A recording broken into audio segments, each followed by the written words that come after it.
اسی دینی مجلس ہے، اسلامی مجلس ہے، اصلاح معاشرہ کے نام سے موسوم ہے، سیرت النبی صلی اللہ علیہ وسلم کے نام سے موسوم ہے، تو بس میں خطابت کی دنیا میں قدم رکھتے ہیں۔ جب میں قدم رکھتا ہوں تو میری نظر جا کے ایک ایسی شخصیت پہ اٹک جاتی ہے، یقیناً جس کے تمام رگوں پہ سے سیرت نبی صلی اللہ علیہ وسلم اور کردار مصطفی اور جو ہے تمام تر وہ اخلاقیات جو اسلامی اخلاقیات ہیں، چاہے وہ حدیث نبویہ کے اعتبار سے بیان کی گئی ہوں، چاہے وہ کسی اسلامی کتابچے کے ذریعے سے وہ بیان کی گئی ہوں، وہ تمام تر نمودار جن میں نمودار ہوتی ہیں، میری نظر ایسی شخصیت کے اوپر ہے۔ وہ شخصیت جو ہے جو حضرت جو ہماری مراد ہے الحاج حضرت مولانا اسلام الحق صاحب دامت برکاتہم العالیہ محتمم مدرسہ دار المعارف جہانگیر آباد سے میں حضرت والا سے التماس کروں گا کہ حضرت والا تشریف لائیں۔ اس شعر کے ساتھ میں حضرت والا کا استقبال کرنا چاہتا ہوں کہ پھونک کر اپنے آشیانے کو روشنی بخش دی زمانے کو، آگ تکبیر کی سینوں میں دبی رکھتے ہیں، زندگی مثل بلال حبشی رکھتے ہیں۔ میں حضرت والا سے التماس کروں گا کہ حضرت والا اپنے مواعظ حسنات سے ہم سب کو مستفیض فرمائیں۔ ماشاءاللہ، اب کچھ لگ رہا ہے کہ دینی مجمع ہے، ورنہ نکڑ سبھا معلوم ہو رہی تھی۔ صدر جلسہ نہایت ہی فعال اور متحرک عالم دین حضرت مولانا محمد اسلم صاحب قاسمی دامت برکاتہم، استاذ مدرسہ بحر العلوم کملا پور، بلکہ آبروی کملا پور، اللہ تعالیٰ نے کو بڑی صلاحیتوں سے نوازا ہے۔ اللہ تعالیٰ مزید ان کے اندر صلاحیتیں پیدا فرمائیں اور اس علاقے میں دین کی خدمت کے لیے قبول فرمائیں۔ صدر جلسہ کے بعد ناظم جلسہ جو اس فقیر کے داعی بھی ہیں حضرت مولانا زید صاحب دامت برکاتہم، ماشاءاللہ ان کا ایک خاص وصف ہے کہ ایسے بنجر علاقوں میں جلسہ کرا دیتے ہیں اور لوگوں کے کانوں میں کچھ دین کی بات پہنچاتے ہیں۔ یہ ان کا ایک خاص وصف ہے۔ اللہ تعالیٰ نے کو صلاحیت دی ہے لوگوں کو جوڑنے کی، لوگوں کو دین کی باتوں پر آنے کے لیے آمادہ کرنے کی۔ اللہ تعالیٰ ان کو بھی قبول فرمائیں اور نہایت باصلاحیت وہ ناظمیں ہیں، جس جلسے کی وہ نظامت کرتے ہیں وہ جلسہ کامیاب سمجھا جاتا ہے۔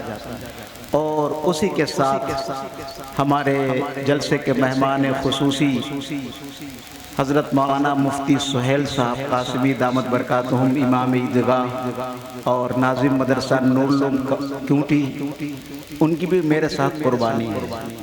میں بیمار ہوں اس لیے ان کی ہی تقریر ہونی تھی، لیکن انہوں نے کہا نہیں وہ بیمار ہے اس لیے تو پہلے کر لے اور میں بعد میں تقریر کر لوں گا۔ یہ ان کا مجھ پر احسان ہے۔ بھی ایک ہفتہ پہلے میرے پلیٹلیٹس صرف 52,000 رہ گئے، میں بستر پہ آ گیا تھا۔ 5 دن تک ہمارے حضرت قاری عبدالخالق صاحب جو ہمارے مدرسے کے ناظم دارالاقامہ ہیں، وہ بھی جانتے ہیں کہ میں کئی روز تک مدرسہ نہیں پہنچا، بستر پر رہا۔ یہ حضرت مولانا زید صاحب کا حکم اور ان کا اصرار، اس بیماری کے باوجود میں حاضر ہو گیا۔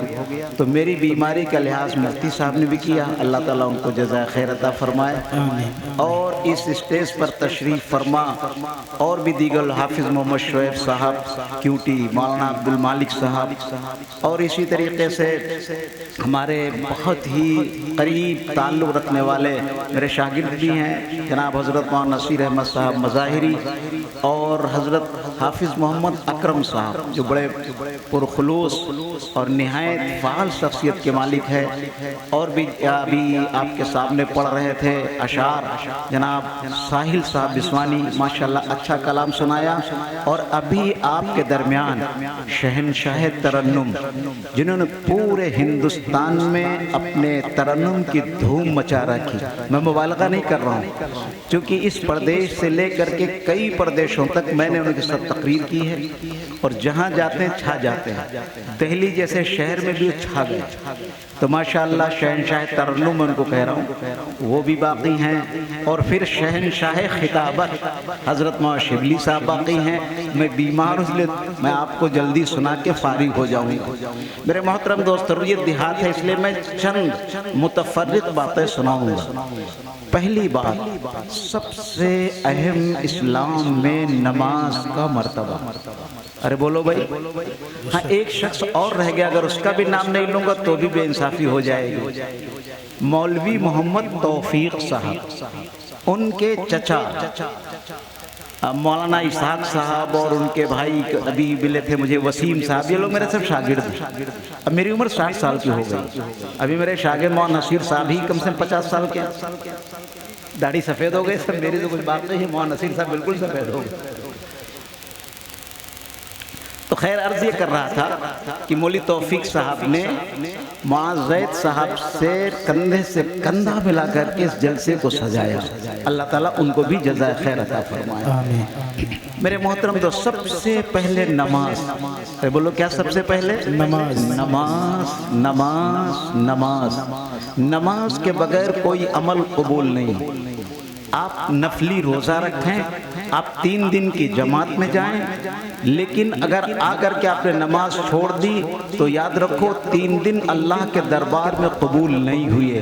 آپ نے چلہ لگایا لیکن آنے کے بعد نماز چھوڑ دی, آپ کا وہ چلہ اللہ کے دربار میں قبول نہیں ہوا. آپ نے 5000 روپے مسجد میں دیے جو نماز کی جگہ ہے لیکن نماز نہیں پڑھتے تو آپ کا روپیہ اللہ کے دربار میں قبول نہیں. حدیث شریف میں ہے جب کوئی نیکی کرتا ہے بے نمازی کوئی نیکی کرتا, صدقہ دیتا یا اور خیرات کرتا یا کسی کے ساتھ بھلائی کرتا ہے تو معلقۃ بین العرش والفرش, اس کی نیکیاں آسمان اور زمین کے بیچ میں معلق ہوتی ہیں. اگر وہ نماز فرض قضا کر لیتا ہے اللہ اس کی نیکیوں کو آسمان کی طرف بھیج دیتا ہے, اور اگر مر گیا نماز کی قضا کیے بغیر تو اس کی نیکیاں تھام سے زمین پر ڈال دی جاتی ہیں. بے نمازی کی کوئی نیکی اللہ کے دربار میں قبول نہیں. سمجھ رہے ساری چیزوں کا اللہ نے گناہ بیان کیا, لیکن نماز کے چھوڑنے کا گناہ اتنا سخت ہے کہ بعض روایات میں عجیب انداز میں بیان ہوا, ورنہ نماز کے چھوڑنے کا گناہ صحیح نہیں. یہاں تک کہ حضور نے اس کو متعین نہیں کیا, صرف نماز کے ٹال مٹول کر پڑھنے کا گناہ بیان کیا. کوئی نماز ظہر کی عصر کے وقت پڑھے, عصر کی مغرب کے وقت پڑھے, اس کا گناہ حضور نے بیان فرمایا. کیا فرمایا؟ اس کو 2,88,00,000 برس دوزخ میں جلنا پڑے گا. ارے بولو کئی نمازیں؟ ایک نماز چھوڑنے کا گناہ نہیں ہے, نماز کو قضا کر دینے کا گناہ. 2,88,00,000 برس اس دنیا میں آدم کو آئے ہوئے صرف 8,500 سال ہوئے, اور یہ بے نماز کا قضا کرنے والا 2 کروڑ. اور یہ دنیا کی آگ نہیں ہوگی, رب کعبہ کی قسم وہ آگ اس دنیا کی آگ سے 70 گنا زیادہ, بڑی دردناک آگ ہوگی. ایک بار حضور نبی کریم صلی اللہ علیہ وسلم نے فرمایا جبریل امین ذرا دوزخ کی آگ کو بیان کرو. جبریل بھی لرز گئے, فرمایا یا رسول اللہ دوزخ کی آگ اتنی سخت ہے اگر تھوڑی آگ دنیا میں ڈال دی جائے ساری دنیا کا سبزہ, ساری دنیا کی ہریالی اس آگ کی گرمی سے ختم ہو جائے گی, ساری انسانیت مر جائے گی, کوئی زندہ نہ رہے گا. اتنی سخت ہے دوزخ کی آگ. حضور پاک علیہ السلام کے چہرے انور کو دیکھا جبریل نے تو حضور فرماتے بس کرو جبریل, سنا نہیں جاتا ہے. اور آقا کے آنسو آنکھ سے نکل کر کے داڑھی پہ آ کر کے پورے دامن کو تر کر رہے تھے اور زار و قطار رو رہے تھے دوزخ کی آگ کو سن کر کے. تو یہ دنیا کی آگ سے 70 گنا زیادہ وہ دہکتی ہوئی آگ ہے. ذرا بولو دنیا کی آگ میں انگلی ڈالو, انگلی ڈالو، کئی منٹ برداشت کر پاؤ گے؟ بولو کئی منٹ؟ 1 منٹ بھی برداشت نہیں ہوگا یا ہوگا؟ اللہ اکبر! نبی کا ارشاد 2,88,00,000 برس دوزخ میں جلے گا جو نماز کو قضا کرے گا۔ قرآن نے بیان کیا وَيْلٌ أَرَأَيْتَ الَّذِي يُكَذِّبُ بِالدِّينِ فَذَلِكَ الَّذِي يَدْعُو الْيَتِيمَ وَلَا يَحُضُّ عَلَى طَعَامِ الْمِسْكِينِ فَوَيْلٌ لِّلْمُصَلِّينَ۔ ترجمہ کر رہا ہوں میں، علماء موجود ہیں، آپ لوگ سمجھیے گا۔ فامانے پس ویل دوزخ کا دردناک گڑھا، ایسا گڑھا جس سے دوزخ خود پناہ مانگتی ہے، پس ویل ہے، دوزخ کا دردناک گڑھا ہے۔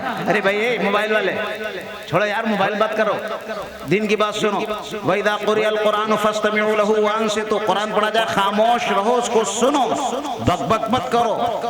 جج کیا جاتے ہو، پیشی پہ جاتے ہو، خالی جج بیٹھا ہوتا ہے، چھوڑا اس کے سامنے موبائل بند، یہ بند، اللہ رسول تذکرہ ہو رہا ہے، تمہارا موبائل چل رہا ہے، کیسے مسلمان؟ آنا ہے بس میں، جانا میں، پندار خودی کو توڑ کے آ، اے عقل و خرد کے دیوانے، عقل و خرد کا یہ کام نہیں۔ مجھے بڑا جوش آ جاتا ہے، لیکن اپنی بیماری کی وجہ سے جیسے زور سے بولتا ہوں میرے سر میں ایک دم ٹک ٹک ہونے لگتا ہے، اس لیے نہیں بول رہا ہوں، ورنہ میں تو اس میں بہت جذباتی ہو جاؤں جب کوئی موبائل دیکھ لیتا ہوں۔ خیر کیا کہہ رہا تھا میں؟ فَوَيْلٌ لِّلْمُصَلِّينَ، پس دوزخ کا گڑھا ہے ان کے لیے جو نماز پڑھنے والے۔ ارے کس کے لیے؟ ارے بولو، ترجمہ غلط تو نہیں کر رہا ہوں؟ پس دوزخ کا گڑھا ہے ان کے لیے جو نماز پڑھنے والے ہیں۔ ترجمہ غلط ہو گیا کیا؟ فا مانے پس، ویل مانے دوزخ کا گڑھا، مسلین نماز پڑھنے والے، نماز پڑھنے والوں کے لیے دوزخ کا گڑھا۔ اب آگے اور پڑھیے، کون نمازی؟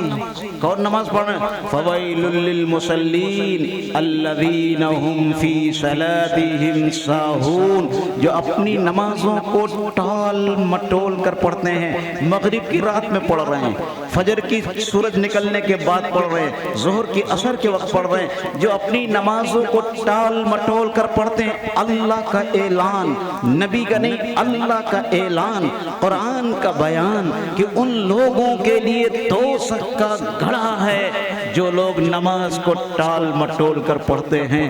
اب جو بالکل نماز نہ پڑھیں وہ بھی سنیں۔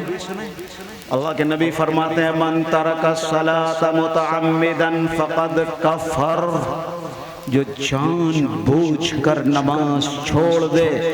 اس کا بھی ترجمہ میں کر رہا ہوں، من مانے جو، ترکا مانے چھوڑ دے، جو چھوڑ دے، الصلاۃ نماز، جو چھوڑ دے نماز کو، فا مانے پس، قد مانے تحقیق، کافر کافر ہو گیا۔ جو جان بوجھ کے نماز چھوڑ دے کیا ہو گیا؟ حضرت امام سفیان ثوری، حضرت اسحاق ابن راہوے، یہ بڑے بڑے فقہاء محدثین ہیں، وہ فرماتے ہیں اگر کوئی جان بوجھ کر نماز چھوڑے گا وہ کافر ہو جائے گا، اس کی بیوی اس کے نکاح سے نکل جائے گی۔ یہ حضرت اسحاق ابن راہوے، حضرت سفیان ثوری جیسے فقہاء محدثین کے اقوال ہیں۔ اللہ جزائے خیر دے حضرت امام اعظم ابو حنیفہ کو، انہوں نے فرمایا نہیں، ترک سے مراد ہے انکرا، جو انکار کر دے نماز کا وہ کافر ہوگا، اور جو نہ پڑھے وہ مجرم پاپی دوکھی، لیکن کافر نہیں ہوگا، نکاح نہیں ٹوٹے گا۔ امام صاحب نے نکاح بچا لیا آج بے نمازیوں کا، ورنہ بے نمازیوں کو بڑا دھکا لگ جاتا۔ سمجھ رہے نہیں سمجھ رہے؟ لیکن حدیث وہی اپنی جگہ پر، جس نے نماز چھوڑ دیا جان بوجھ کر وہ کافر ہو گیا۔ اس لیے طے کرو نماز نہیں چھوڑیں گے۔ کتنے لوگ پڑھو گے نماز؟ ہاتھ روزہ دیکھیں یہاں ماروچے میں کتنے لوگ نماز مسجدوں میں جا رہے ہیں، یہی تو میں پوچھ رہا ہوں۔ ابھی معلوم، میں نے سب سے پہلے نمازوں کو معلوم کرتا ہوں جہاں جاتا ہوں۔ معلوم ہو کبھی مغرب میں 2 اور فجر میں 1 اور عشاء غائب، یہ کیا معاملہ؟ اے ماروچی کے لوگوں، اگر تم اطمینان کی سانس لینا چاہتے ہو، اگر تم مالدار بننا چاہتے ہو، اگر تم عزت والے بننا چاہتے ہو، تو سب سے پہلے نمازی بنو۔ بے نمازی اللہ کے نزدیک ذلیل ہے، نبی کے نزدیک ذلیل ہے۔ تم ذلیل اور رسوا ہوگے اگر نماز چھوڑو گے۔ اب سارے مسلمان ذرا ہاتھ اٹھائیں کتنے ہیں جو نماز نہیں چھوڑیں گے، مرتے دم تک نہیں چھوڑیں گے۔ اور میں سناؤں آپ کو، ہمارے یہاں کیا ہے، نماز پڑھ لو سبحان اللہ، نہ پڑھو الحمدللہ، یعنی کوئی بات نہیں، پڑھ لو تو ٹھیک، نہ پڑھ لو تو ٹھیک، گناہ تھوڑا ہے کوئی نہیں۔ زنا سے، قتل سے بڑا گناہ ہے نماز کا چھوڑنا۔ ایک میں روایت نقل کر رہا ہوں، ایک بار حضرت سیدنا موسیٰ علیہ السلام کے دربار میں ایک عورت آئی اور رونے لگی، اے موسیٰ مجھ سے بہت بڑا گناہ ہو گیا، بہت بڑا گناہ ہو گیا۔ کہا کون سا گناہ ہوا؟ کہا نا گفتہ بے، زبان پہ نہیں لا سکتی۔ حضرت موسیٰ علیہ السلام نے فرمایا بیان کرو، تو اس نے کہا اے موسیٰ مجھ سے غلطی ہوئی، زنا ہو گیا، اور اس سے ایک بچہ پیدا ہوا، بچہ نہایت خوبصورت، بچہ نہایت صحت مند، لیکن میری غیرت نے گوارا نہ کیا بچہ زندہ رہے، کیونکہ لوگ مجھے زانی اور بدکار کہیں گے۔ میں نے خوبصورت صحت مند بچہ کو چھرا لے کر کے بھونک دیا اس کی گردن میں اور سبا بے رگ بے گورو کفن، بے نماز جنازہ میں نے اس کو دفن کر دیا۔ اے موسیٰ زانیہ بھی ہوں، قاتلہ بھی ہوں، اور ساتھ ساتھ میں ظالمہ بھی ہوں کہ اپنے بچے کو بے گورو کفن و بے نماز جنازہ دفن کر دیا۔ موسیٰ علیہ السلام جلالی پیغمبر تھے، جلال آیا، اس عورت کو ڈانٹ کر نکل یہاں سے بھگا دیا۔ کیوں؟ موسیٰ علیہ السلام بڑے جلالی پیغمبر تھے، بڑے بڑے فرشتوں کو اسرائیل ملک الموت، ارے بولو کون؟ ملک الموت آئے روح نکالنے کے لیے۔ کس کی روح نکالنے کے لیے؟ موسیٰ علیہ السلام کی۔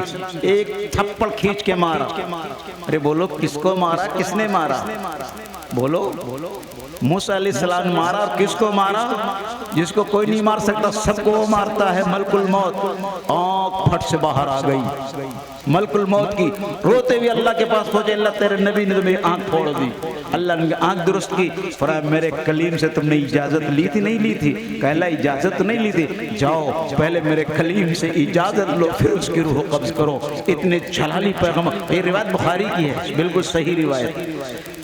جبریل کو بھی ایک تھپڑ میں آنکھ نکال کے باہر کر دیا، تو جلال میں عورت ڈری اور بھاگی اور اپنے گھر کے کونے میں جا کے بیٹھ گئی اور ساروں قطار رو رہی تھی، اے میرے پاک پروردگار۔ آج ایک ہی جگہ تھی نبوت کی، موسیٰ کی، جہاں سے میں بھگا دی گئی۔ اللہ اب تو میں پکی دوزخن ہو گئی، میں نے دوزخن ہونے میں کوئی شک نہیں رہ گیا۔ اے اللہ، کیا موسیٰ کے دربار سے محروم ہو گئی تو آپ بھی مجھے مایوس کر دیں گے، آپ میں محروم کر دیں گے؟ وہ ساروں قطار رو رہی تھی، اس کا دامن بھیگ رہا تھا اور وہ اللہ کے سامنے معافی مانگ رہی تھی۔ میرے بھائیوں، اللہ کے نزدیک سب سے زیادہ قیمت، سب سے زیادہ قیمت اللہ کے ڈر سے نکلے ہوئے آنسوں کی ہے۔ میں بولو کس کی ہے؟ آنسوں، اللہ کے ڈر سے۔ اچھا بتائیے، دوزخ کسی نے گناہ کر کے دوزخ جلا لی ہو اپنے اوپر، اور اس کے بعد وہ امریکہ کے راشٹرپتی سے اور بڑے بڑے ملکوں کے سپر پاور ملکوں کے راشٹرپتوں سے اور وزراء سے جا کے کہ بھائی ہماری دوزخ بجھا لو، وہ سارے سمندروں کا رخ اس کے باپ کی قبر کی طرف کر دیں، سچ بتاؤ کیا دوزخ کی آگ بجھ جائے گی؟ سارے سمندر نہیں بجھا سکتے، سارے بادشاہ نہیں بجھا سکتے۔ اللہ اللہ، ایک گرم گرم آنسو اللہ کے خوف سے اگر کوئی نکال دے تو دوزخ کی چلچلاتی ہوئی دھوپ، دوزخ کی آگ بجھ جاتی ہے۔ وہ عورت ساروں قطار رو رہی تھی، اللہ کو پیار آیا۔ میں دیکھیے گھٹنے کھڑے کر کے یوں نہ بیٹھیں، یوں یہ نیند کی نیت، التی پالتی مار کے بیٹھو، نیند کی نیت ہے یہ۔ تو میں کیا کہہ رہا تھا؟ وہ رو رہی تھی، اللہ کو پیار آ گیا اس کے آنسوؤں پر، اللہ نے اس کو معاف کیا، اور معاف کرنے کے بعد حضرت جبریل علیہ السلام کو موسیٰ علیہ السلام پاس بھیجا۔ اے موسیٰ، تمہارے پاس ایک عورت آئی توبہ کرنے کے لیے، تم نے کیوں نہیں توبہ کرائی؟ اور یہ جبریل بڑی پاپن، زانیہ، ظالمہ، قاتلہ، قاتلہ قاتلہ ثانیہ قاتلہ سالمہ، کیا وہ بھی معاف ہو سکتی؟ موسیٰ علیہ السلام کو ذرا جلال پیدا ہونے لگا۔ جبریل تو جانتے تھے جلال، ایک قبطی کو تھپڑ مارا وہ مرا، اسرائیل کو تھپڑ مارا آنکھ نکالی، بڑے جلالی پیغمبر تھے۔ وہ بھی جبریل علیہ السلام نے کہا ارے موسیٰ جلال پہ نہ ہو، اللہ کا پیغام لایا ہوں، اللہ کا فرمان، اللہ کا نام سنا، اللہ کے جلال سے موسیٰ لرز گئے، موسیٰ تھر تھر آ گئے۔ جبریل کیا اللہ نے مجھے ڈانٹا ہے؟ کیا اللہ نے کوئی پیغام دیا ہے؟ ہاں موسیٰ، اللہ نے پیغام دیا ہے، پیغام دیا ہے، اور وہ پیغام یہ ہے، میرے موسیٰ سے پوچھو کیا اس نے اس عورت سے زیادہ گنہگار اور مجرم نہیں دیکھا؟ موسیٰ علیہ السلام نے فرمایا کیا اس سے بڑا بھی کوئی گنہگار ہو سکتا ہے؟ فرمایا ہاں، آپ کا پروردگار کہتا ہے، آپ کا رب کہتا ہے، آپ کا اللہ کہتا ہے، بے نمازی مرد، بے نمازی عورت اس زانیہ قاتلہ سے زیادہ بدتر۔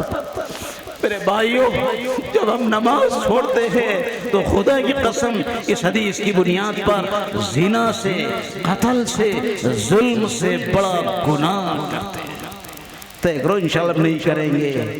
کتنے لوگ نہیں کرو گے گناہ؟ نماز پڑھو گے، اللہ کے واسطے نماز پڑھنا شروع کرو، ورنہ بہت زیادہ پریشانی مبتلا ہو سکتے ہو۔ ایک بات میری پوری ہو گئی۔ دوسری بات، گاؤں میں ایک بڑا معاملہ ہوتا ہے، وہ معاملہ یہ ہوتا ہے کہ باپ بیٹے کی نہیں سنتا، بیٹا باپ کی نہیں سنتا۔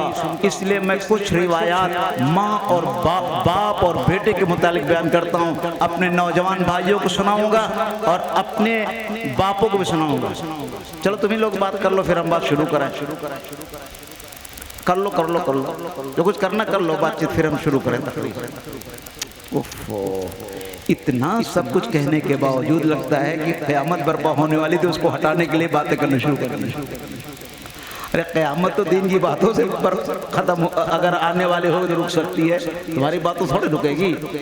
میں دین کی بات کر رہا ہوں، آپ کو تو شکر گزار ہونا، میں لفظ کہتا نہیں ہوں، لیکن اتنی بیماری کے باوجود میں آپ سے گفتگو کر رہا ہوں اور آپ ادھر ادھر ہو رہے ہیں۔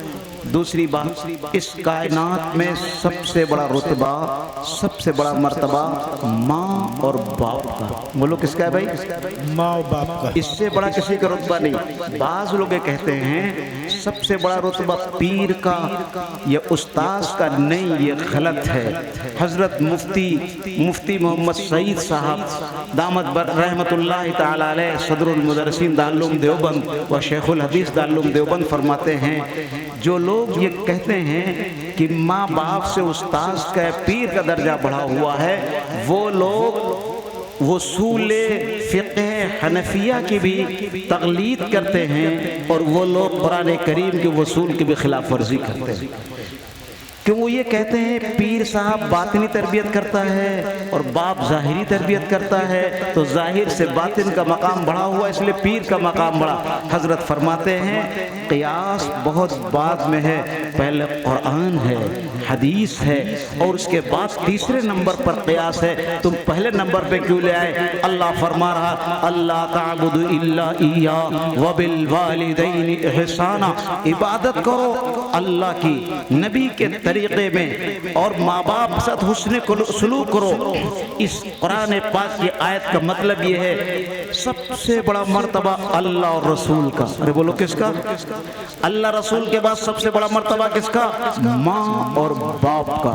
ماں اور باپ کا۔ ماں باپ کا کتنا بڑا مرتبہ؟ ایک بار اپنے ماں کو، اپنے باپ کو کوئی محبت بھری نگاہ سے دیکھے۔ ارے کس نگاہ سے دیکھے بھائی؟ لیکن نمازی بیٹا، بے نمازی 1 کروڑ مرتبہ دیکھے گا، کچھ نہیں ملے گا۔ میں نے پہلے ہی بتایا نیکیاں قبول ہوں گی نمازی کی۔ نمازی بیٹا اپنی ماں کو، اپنے باپ کو محبت بھری نگاہ سے دیکھے، 1 حج کا ثواب۔ بولو کتنا ثواب؟ حج میں کتنا روپیہ لگتا ہے بھائی؟